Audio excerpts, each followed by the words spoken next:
గుర్తుపెట్టుకోండి, శివరాత్రి రోజు సాయంత్రం 6 గంటల నుంచి అంటే దాదాపుగా సూర్యాస్తమయం అవుతున్నప్పటి నుంచి పక్క రోజు ఉదయం సూర్యోదయం అయ్యేదాకా అంటే 6 నుంచి 6 దాకా ఉన్న సమయం చాలా పవిత్రమైంది. వాటిని 4 జాములు అంటారు. జాము అంటే సామాన్యంగా 3 అవర్స్ అనమాట దాదాపు. అందులో అర్ధరాత్రి 12ంటికి లింగోద్భవం అంటారు.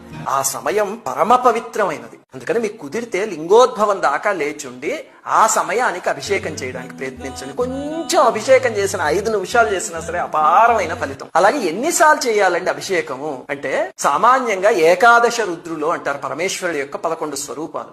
అందుకని 11 సార్లు అభిషేకం చేస్తారు. ప్రతి జాము మొదలయ్యేటప్పుడు చేయడం మొదలు పెడితే అంటే 6 గంటలకు కొన్నిసార్లు, 9ంటికి కొన్నిసార్లు, 12 గంటలకు కొన్నిసార్లు అలాగా మీకు ఒక 11 సార్లు చేసేయడం పెద్ద కష్టమేం కాదు. 11 సార్లు చేయడం కుదరలేదు అనుకోండి, 5 సార్లు చేయండి. పరమేశ్వరుడు పంచముఖుడు కదా. అది కుదరకపోతే 3 సార్లు లేకపోతే భక్తితో ఒక్కసారి చేసినా చాలు. ఇక్కడి నుంచి చేయగలిగితే తప్పకుండా పలుకుతాయి. గుర్తుపెట్టుకోండి, శివరాత్రి రోజు సాయంత్రం 6 గంటల నుంచి అంటే దాదాపుగా సూర్యాస్తమయం అవుతున్నప్పటి నుంచి